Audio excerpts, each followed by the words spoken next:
Bah, en fait, ouais, moi j'ai vraiment, tu vois, la chance que j'ai, parce que tu regardes mes résultats dans le business, tu vois, j'ai été vraiment vite. Et souvent, quand je raconte mon histoire, tu vois, j'ai pas envie de faire penser aux gens qu'ils vont avoir autant de résultats aussi vite. Je suis quand même une exception.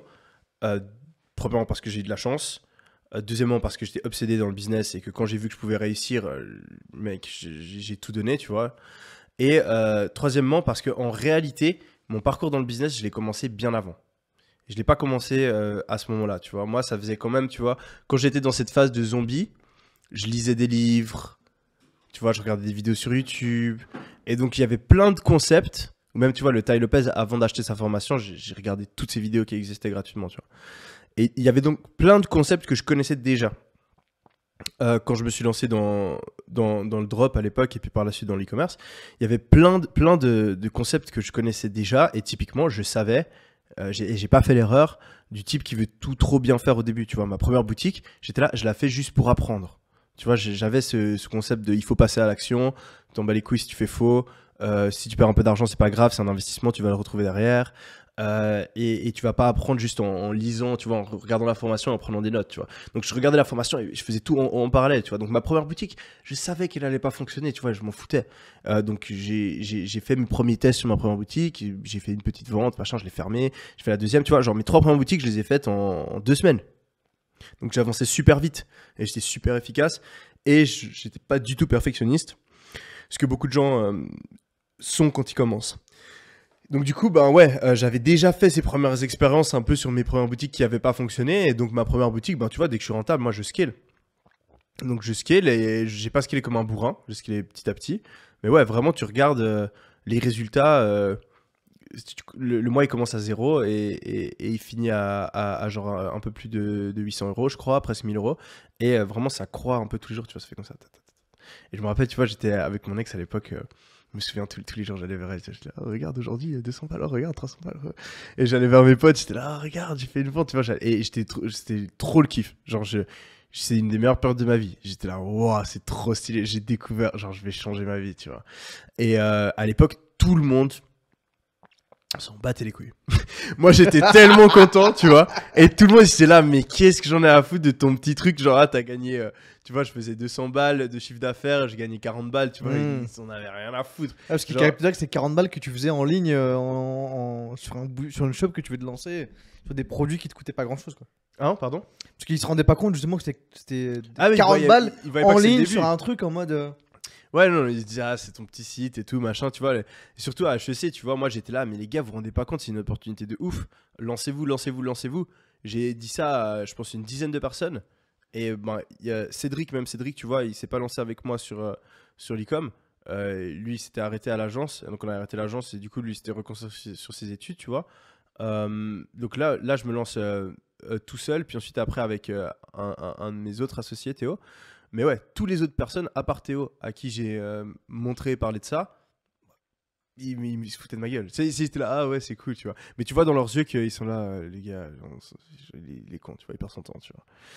Et bah ouais, donc ça commence par une vente par jour, deux ventes, trois ventes, machin, 100 balles, 200 balles, 300 balles, 400 balles, 500 balles, et après, au bout d'un moment, 1000 balles. Et donc, le tout premier mois, je saurais pas te dire combien j'ai fait, mais j'ai dû gagner genre 1000, 2000 euros, tu vois, de bénéf. Euh, donc, je suis content, tu vois.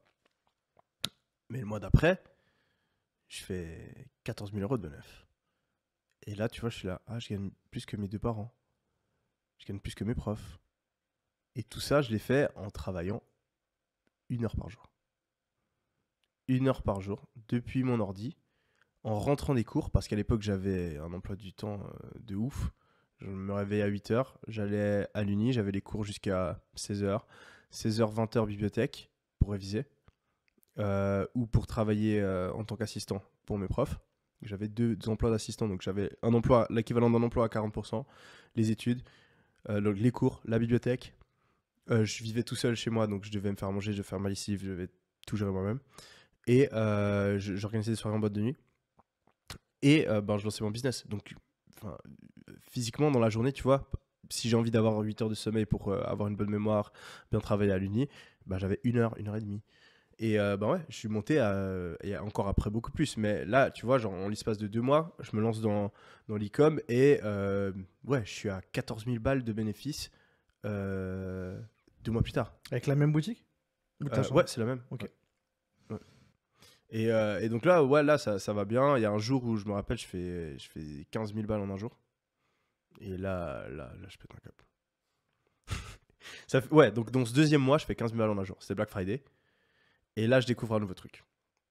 J'étais, je pense, la première personne en France à faire du marketing d'influence avec les stories sur Instagram. À l'époque, les gens, ils faisaient des posts. Et moi, j'étais là, mais attends, c'est con. On peut faire parler l'influenceur. On peut lui faire dire aux gens d'acheter. On peut lui faire expliquer une offre. On peut lui faire donner des arguments marketing. On n'a pas besoin juste de poster une photo sur Instagram, tu vois. On peut lui dire de faire swipe up. Comme ça envoie les gens directement. Il y a moins de friction. Et les gens n'avaient pas compris ça à l'époque. Donc, je suis le premier mec à faire ça. À Black Friday. On dépense 100 balles. 15 000 balles de vente. T'as dépensé 100 balles 100 balles en influenceur. 15 000 balles. Tu ciblais quoi? Et Des là, micro-influenceurs? Ou des... Pète un câble, hein. Ça coûtait pas, les influenceurs, ça coûtait que dalle à l'époque. Ça coûtait que dalle. Tu vois, un truc, tu vois, c'est Lena Situation. Ouais. 200 balles. Elle coûtait 200 balles. 200 balles. C'est ouf. Voilà, je pense que tu demandes une story, c'est pas le. Tu peux le. C'est ça. Il y a quelques zéros derrière, tu vois. Mais tu vois, tu la payes 200 balles et tu fais des dizaines de milliers d'euros derrière.